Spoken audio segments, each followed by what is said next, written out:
I'm currently 32 and I started farming when I was 27.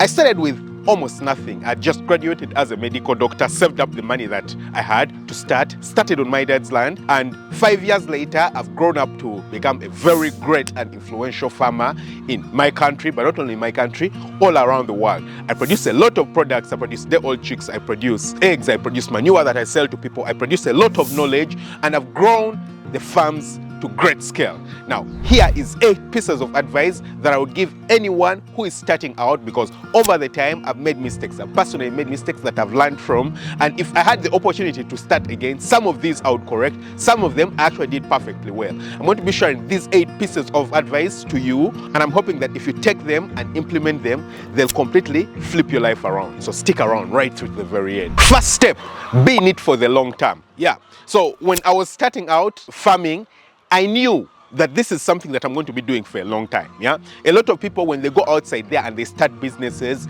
with the goal of getting money from the business really quickly. Now, unfortunately, farming is one of those things that, first of all, naturally takes a long time. For me to start making money from my chickens, it took me at least 6 months after I started constructing the house. In fact, more than 6 months, yeah? Because I started constructing the house in January, brought in the birds in May, I think started getting eggs, much later on, 6 months after that. So, I mean, it took me about 11 months before I started getting any money out of the farm. And that's like one of the quickest things you can do. Now, if you're growing crops or quick growing crops, for you it might be a little bit different, yeah? But if you're growing crops that take even much longer, it might even take for you years. If you're growing things like coffee, if you're growing trees, for you it might take years. If you decide to start with cattle, you decide to start with goats and sheep, it will take you a really long time for you to, get money out of it.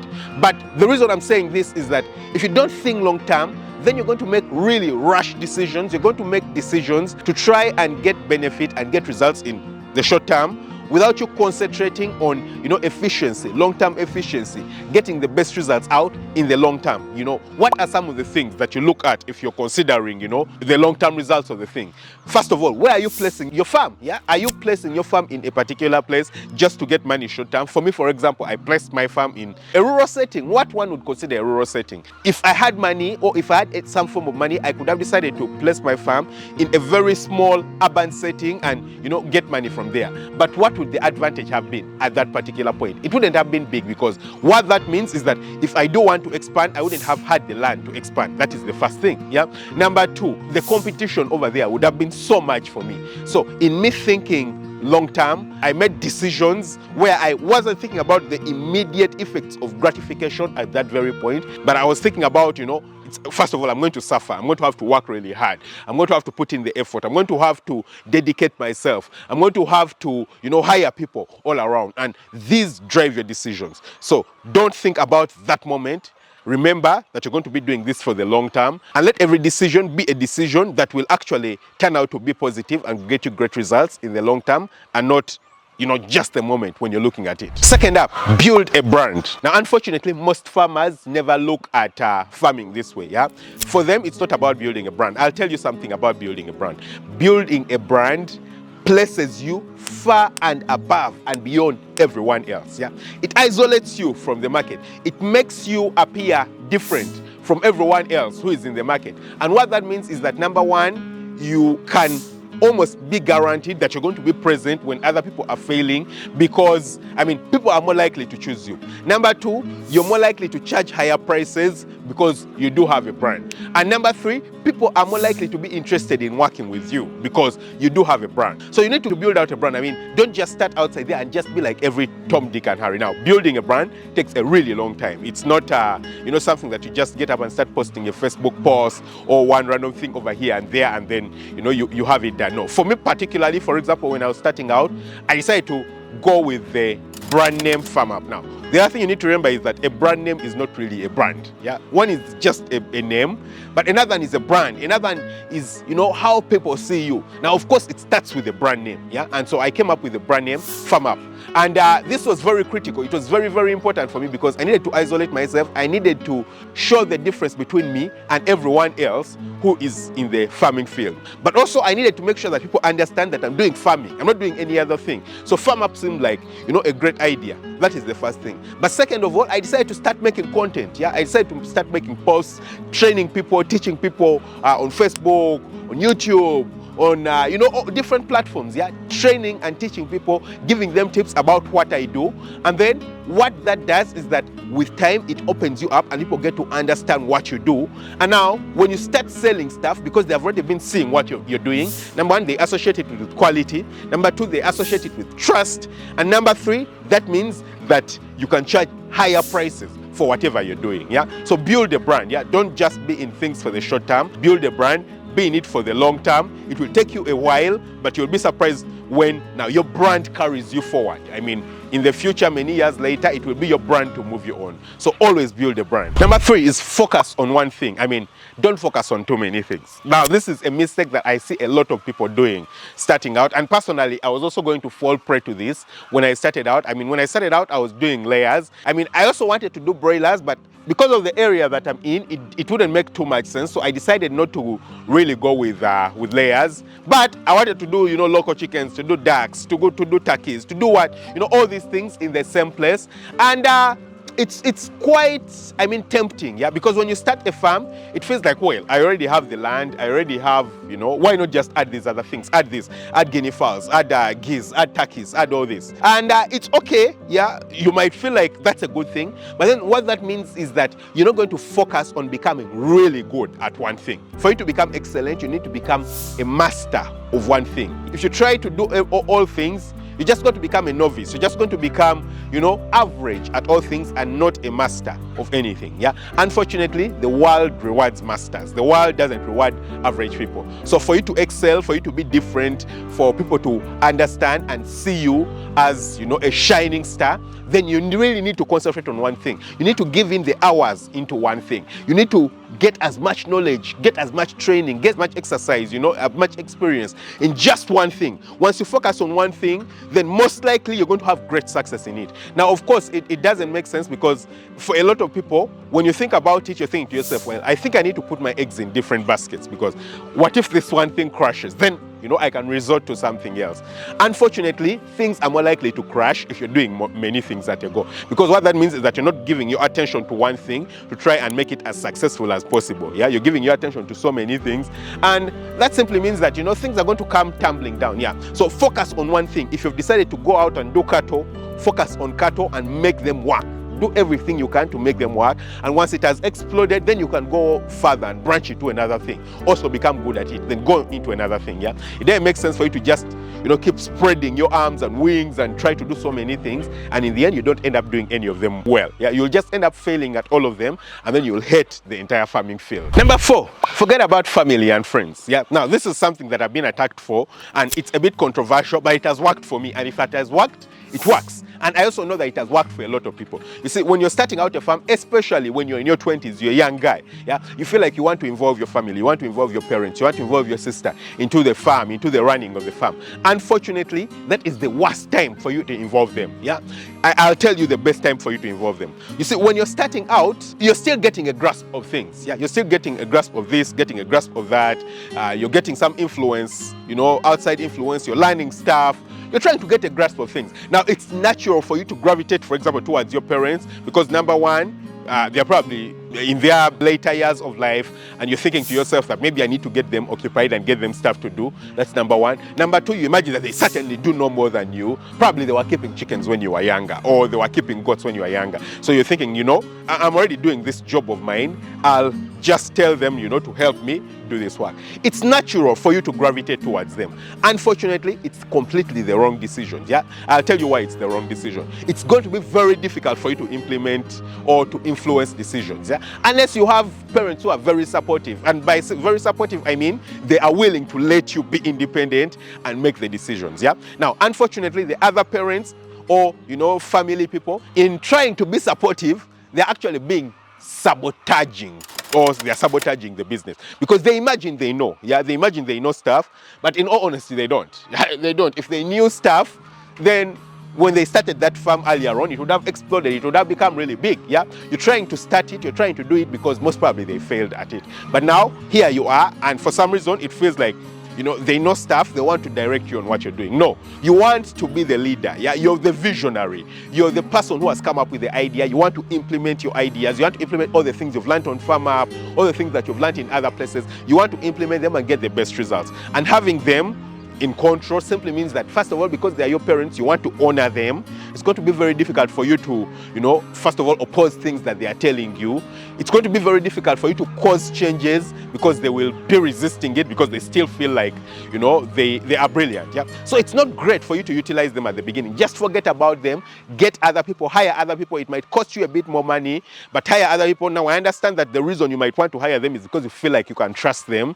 They won't steal from you, but it's of no help if they're not stealing from you, but then they're not doing the right stuff. I mean, everything is failing. Also, it's quite easy. Honestly, I tell you the honest truth. It's quite easy for your parents to take money out of the business because they feel some form of authority over you. So they won't be stealing, but they'll take it out and they'll tell you that they have taken it out and you can't do anything about it. So what's the purpose, I mean? So just get another person, train them properly, make sure they're skilled, they're trained, and they're accountable. You try to avoid and minimize stealing as much as possible. You're more likely to control that person, and once the business is running and doing well, then you can get your parents involved. I mean, just get them, bring them around, let them do a bit of work, give them a few roles and responsibilities over here when they still do have someone to, report to. So that's my take when it does come to involving parents in the business. Number 5 is learn as much as possible. Yeah, I mean, the earlier years when you start a farm, when you start a business, are about learning, about getting as much experience as possible, about getting as much training as possible. Yeah, the more you learn, the earlier you learn things, then the less you're going to pay in terms of ignorance. I mean, ignorance has a very high price. It's really, really expensive. Yeah, if you're not learning stuff, if you're not, getting the correct information, you're going to mess up. You're going to mess up. For me personally, when I started out, I made huge mistakes. I lost a lot of money. I mean, upwards of $20,000 in terms of money lost in the farm, simply because of ignorance. So you've got to learn as much as possible when you're starting out. Now, I don't want you to exchange starting the farm with learning. I mean, at a particular point, you've got to start. There are people who will decide to learn and they learn too much that they never end up starting. Yeah, now that's really terrible. Yeah, you need to make sure that you learn, but once you've gotten a bit of knowledge, then you start and then you continue doing what you're doing while learning. And how do you continue doing what you're doing while learning? That's by learning from your experiences. Yeah, when you do something and it doesn't work out, you learn from it. When you do something and it works out, you learn from it. So learn as much as possible from your experiences, from the things that you're doing.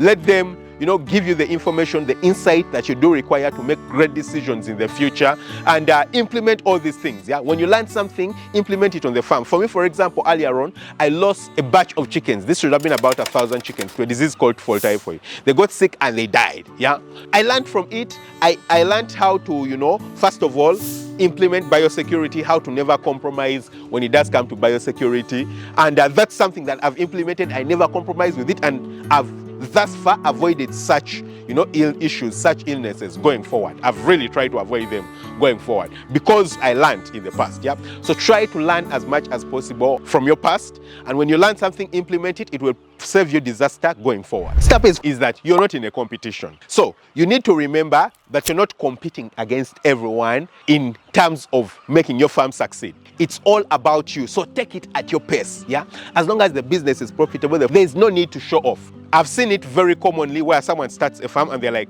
I want my farm to be bigger than the other guy's farm. I want my farm to be, brighter with better buildings than the other person's farm. I want to have more chickens than the other person. No, that's not it. You're not in competition. You don't know what the guy is doing. You don't know where he's sourcing his money.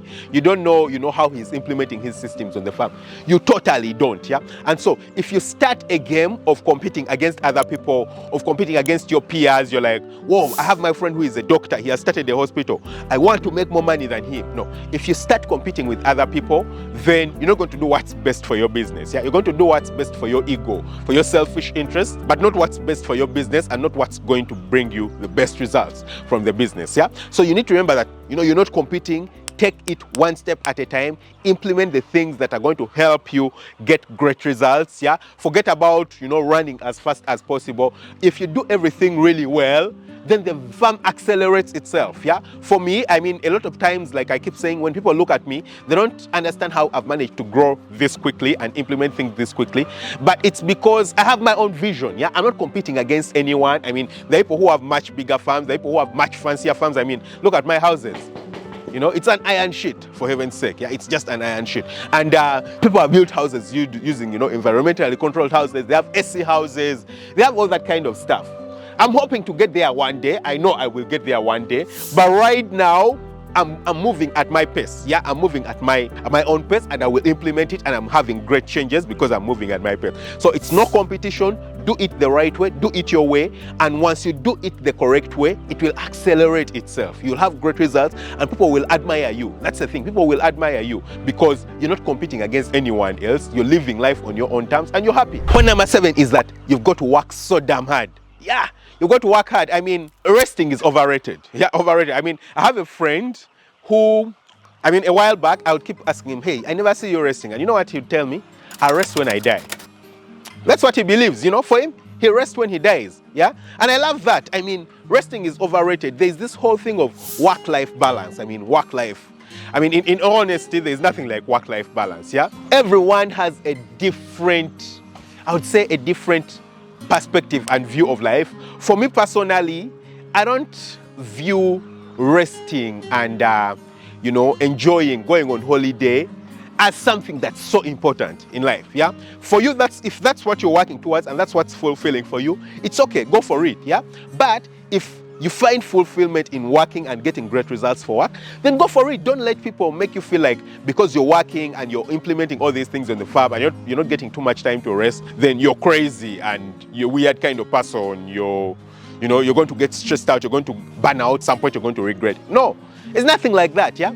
Do what is comfortable for you. I mean, do what makes you sleep at night, yeah? Do what makes you sleep at night. And what you need to understand is that farm work is honestly hard work, yeah? You've got to put in the hard work, yeah? At the beginning, you're not going to see so many results. For the same effort of work that I'm doing right now, I earn way more than the same effort of work that I was doing 5 years ago when I was starting out on the farm, yeah? Completely different, yeah? But you've got to put in the hard work. At the very beginning, you're not going to see the results. You're not going to see the money, you know, the great amounts of money. You're not going to see that fame that you're yearning for. You're not going to see a lot of change, a lot of things being implemented. But as long as you put in the hard work and you keep working and working, it's like, you know, a tree that's growing, yeah? I do have trees that I planted around in my compound. When you plant a seed in the ground and it starts growing, you know, it will first sink roots, then it will get a shoot, and the shoot will keep coming up and growing really slowly, but the roots will be going much deeper and deeper and deeper. And at a particular point, the roots will really stop going so deep, and then the shoot will start accelerating upwards. And certainly, the shoot at a particular point overtakes the length of the roots and it becomes so tall, it becomes a very huge tree. But it's because it's sunk its roots really deep, you know, starting out, yeah? So, I mean, this point of you working hard, putting in the hard work, putting in the effort, you know, looking for all this information, getting the connection, all that is you getting the roots, you know, putting the roots in. With time, you'll be rewarded with great results because you'll put the roots in, yeah? So, I mean, focus on hard work, focus on getting great results, focus on, you know, doing stuff the right way, and with time, you'll have great results, yeah? Don't pay too much attention on, you know, getting great success. No, put in the hard work and the success will come. And then point number 8, you need to be a mentor. You need to get people to train, to do what you're doing, yeah? First, earlier on when I was starting out, I was doing everything myself. I was my own boss. Well, I got people who I hired on the farm, but I would literally just direct them on what to do, yeah? I wasn't really training them, giving them the information and the basics behind everything that I'm doing. Now, you want to make sure that from as early as possible, when you get a good grasp of things, you get someone who you can train, who will literally be, I would say, a farm manager, yeah? Now, when you're starting out and you're young and you don't have too much money, you can't afford to hire, you know, very expensive people, and that's understandable. Now, that's why it's really important for you to get someone to mentor, someone to train, someone who will take over running the business and managing the business. When you've become famous and you have all this money and you're running this project and that project and that project, trust me, that point is going to happen. Yeah, it's going to get to that point. Now, when you're starting out right now, it doesn't look like you'll get to that point. Also, you might have these ideas in your head that, you know, I want to be on the farm full time, enjoy the farm full time, I'll manage and handle the farm myself. Yeah, you're thinking that, but when it does happen in the future and you actually get the farm to that point, you're going to actually notice that you're going to be more interested in doing other things and starting other businesses and all these kinds of things. Yeah, so it's important that you get someone or get people who you do train. They understand what you're doing, they understand the basics of what you're doing, so that later on in the future they'll implement these things even without you, you know, putting in too much effort. Yeah, so train people who will replace you, who will do the work that you're doing. Mentor someone to replace you. Mentor someone who, you know, will do the work when you're not available. And now, if you do implement all these 8 things when you're starting out, I can guarantee you that your farm is going to be a success. So yeah, that's my great advice to you. But if you're more serious about starting a farm, you want to be more intentional, you want to learn a bit more in a bit more depth about things like, you know, how to mix chicken feed, how to prevent diseases on the feed, how to run a profitable poultry farm, you know, a proper profitable poultry farm. I've been running a live masterclass before, and I'm going to be running one again very soon. I mean, this is way longer. This is about 45 minutes live with me. I dive deep into, you know, some of these topics and give you great knowledge about how to start and run a farm very successfully. Yeah, a lot of people have gotten great feedback from these. They have been very helpful, and I 100% guarantee that it will be very helpful to you. Unfortunately though, the spots are very limited, so you need to register. So I'll leave a link in the description of this video where you can register for this masterclass, and then, you know, just wait for the next one. You'll find the date there, the time right there, so that you're available for the very next masterclass, and that way you can understand how to start and scale a profitable poultry farm, one that makes you anything between $5,000 to $15,000 every month. Don't forget to hit the subscribe button. Catch you very soon with another video. Lots of love. Bye bye.